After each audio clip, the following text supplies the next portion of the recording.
বাঁধ কেটে বন্যার জল বের করার ব্যবস্থা করেছেন গ্রামবাসীরা, কিন্তু তাতেও মিলছে না সুরাহা। বাঁধের কাটা অংশ দিয়ে গত কয়েকদিন ধরে হু করে জল বেরোলেও এখনো জলমগ্ন মালদার মানিকচকের ভূতনির বিস্তীর্ণ এলাকা।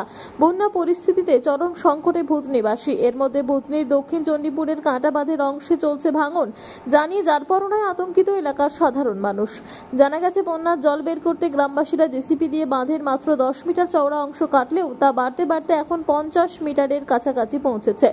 সেই কাটা অংশ এখনো চলছে ভাঙন, জানিয়ে আগামী দিনে বিপদের আশঙ্কা করছেন এলাকার সাধারণ মানুষ।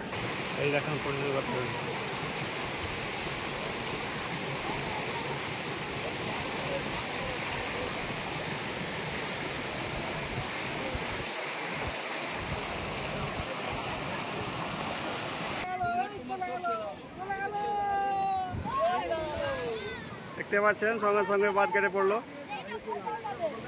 এত জলের গতিবেগ যে বাঁধ কাটতে বাধ্য হচ্ছে। এটা ফেটে যাবে, এটা বহুতই আছে।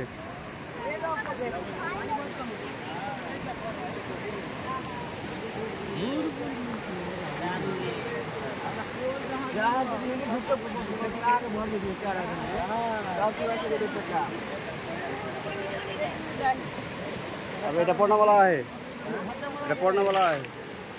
সরো এখানে, সরো সরো সরো।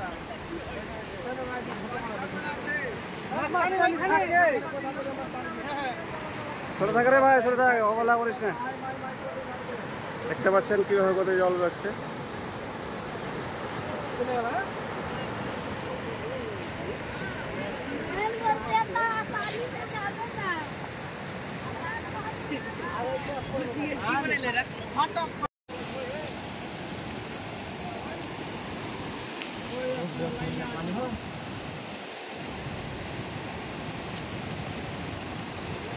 দেখতে পাচ্ছেন খুব গতিতে জল বেরোচ্ছে, বাঁধের ভেতর থেকে বাঁধের বাইরে প্রবেশ করছে।